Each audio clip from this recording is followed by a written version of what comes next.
तू तू कौन है और तेरी हिम्मत कैसे हुई मेरे कैबिन में मेरी कुर्सी पर बैठने की? हेलो मिस्टर हनी, मुझे आप ही से बात करनी थी। आइए बैठिए। ओह, मैं क्यों बैठूं यहाँ पर?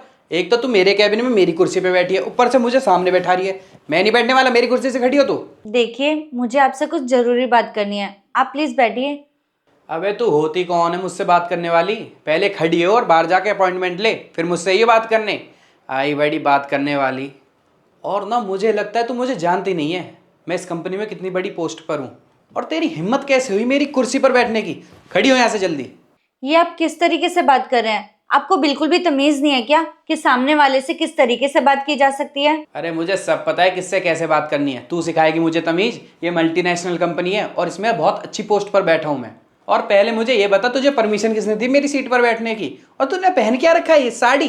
कोई ड्रेसिंग सेंस है तुझमें कि नहीं? ऑफिस में कैसे आते कैसे नहीं, कोई ड्रेसिंग कोड होता है कि नहीं होता? बस मुंह उठा के चले आओ, गवार औरत। और मुझे ये बता, तुझे इस ऑफिस में आने किसने दिया? तुझ जैसी गवार को किसने एंट्री दे दी इस ऑफिस में? देखिए, साड़ी पहनना मेरी पसंद है और साड़ी पहनने में क्या दिक्कत है? अच्छा, साड़ी में क्या दिक्कत है? ऑफिस में आने का ना एक लहजा होता है, एक तरीका होता है, कोई ड्रेसिंग कोड होता है, एक फॉर्मल ड्रेस होती है ऑफिस की प्रॉपर। और तुझे पता भी इस कंपनी की मालकिन कहाँ रहती है? विदेश में रहती है। अगर उन्होंने ऐसे देख लिया ना तुझको, तुझे यहाँ से धक्के मार के निकाल देंगी बाहर। तुझ जैसी औरत को इस ऑफिस में एंट्री दे किसने दी? तुझ जैसी गवार औरत को ना बाहर से भारी धक्के मार कर निकाल देना चाहिए। अच्छा, आपको ये किसने बोला कि इस कंपनी में कोई साड़ी पहन कर नहीं आ सकता? अरे कहने की क्या ज़रूरत है, ये एक रेप्यूटेड कंपनी है। यहाँ पर अगर एक पियोन भी आ रहा है ना, वो भी प्रॉपर यूनिफॉर्म पहन के आ रहा है। और तू यहाँ पर बैठकर दिखाना क्या चाहती है कि तू इस कंपनी की मालकिन है? तू यहाँ से खड़ी हो रही है, मैं सिक्योरिटी को बुलाऊं? देखिए, आप बहुत देर से बोले जा रहे हैं। उल्टा सीधा बोलने की भी ना एक हद होती है। आप प्लीज शांत हो जाइए। अरे मैं क्यों शांत हूँ? एक तो तू मेरी सीट पर बैठी है और ऊपर से मुझे शांत होने के लिए बोल रही है। लगता है तू ऐसे नहीं मानेगी, अब मुझे सिक्योरिटी को बुलाना ही पड़ेगा। सिक्योरिटी विशेष। अच्छा, आप ऐसे कैसे हटा देंगे मुझे यहाँ से? आप जानते भी हैं कि मैं हूँ कौन? तू ऐसे नहीं मानने वाली, अब सिक्योरिटी को बुलाऊंगा ही मैं। अरे हनी मैम, आप यहाँ कैसे? और वो भी इस कैबिन में?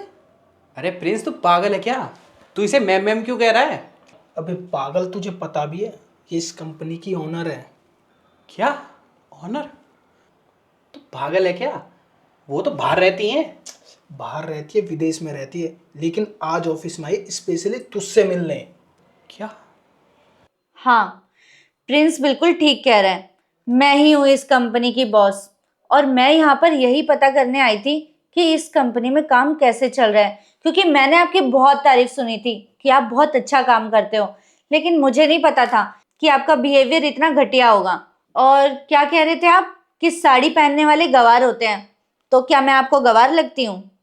वो ना मैं आपको जानता नहीं था, इसलिए मैंने आपसे उल्टा सीधा बोल दिया। I am sorry. वो सब मैंने मजाक में बोला था, आप दिल से मत लगाना प्लीज़। देखिए, आप क्या मजाक में बोल रहे थे क्या सीरियस? मुझे सब समझ में आता है, मैं इस कंपनी की बॉस हूँ। और रही बात आपके बिहेवियर की, वो तो मैंने देख ही लिया है। तो आप जैसे इंसान की ना इस कंपनी को बिल्कुल भी जरूरत नहीं है, तो आप इस कंपनी से जा सकते हैं। क्या मजाक था और क्या सच, मुझे सब समझ में आ रहा था। और कोई भी ना मजाक मजाक में इतनी बेइज्जती नहीं करता जितनी आपने मेरी बेइज्जती की है। और रही बात आपके बिहेवियर की, वो तो मैंने देख ही लिया है। तो आप जैसे इंसान मेरी कंपनी को बिल्कुल भी नहीं चाहिए, तो आप जा सकते हैं। अरे मैम, आप इतनी सी बात के लिए इसे कंपनी से निकाल रही हो? मैम ऐसे मत करो, ये बहुत इंटेलिजेंट है, इसने कंपनी के लिए बहुत प्रॉफिट किया है और ये कंपनी में बहुत अच्छे से काम करता है। जितने भी एम्प्लॉय है ना, सब में सबसे ज़्यादा इंटेलिजेंट है। ये कंपनी के लिए एक एसेट है जो हमेशा काम आएगा। देखिए, मैं तो मिलने इन्हीं से आई थी क्योंकि मैंने इनके काम की बहुत तारीफ सुनी थी। लेकिन मुझे नहीं पता था कि इनका बिहेवियर ऐसा निकलेगा। और मेरा तो यहाँ आना वेस्ट ही हो गया, क्योंकि इनको तो बात करने की तमीज ही नहीं है कि सामने वाले से किस तरीके से बात की जाती है और कैसे नहीं। और हाँ हनी, तुम्हें पता है कि मैं यहाँ क्यों आई थी? मैं यहाँ इसलिए आई थी क्योंकि मैं तुम्हें अपनी इंटरनेशनल कंपनी में हायर करना चाहती थी।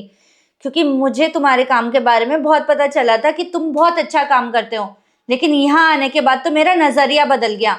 मुझे नहीं पता था कि तुम इस तरीके से काम करते हो, तुम्हारी ऐसी सोच है। और तुमने वो मौका खो दिया है। और अब जब मैंने तुम्हारा बिहेवियर देख ही लिया है, तो इंटरनेशनल कंपनी की तो बहुत दूर की बात, मैं तुम्हें अपनी इस कंपनी में भी नहीं रखना चाहती।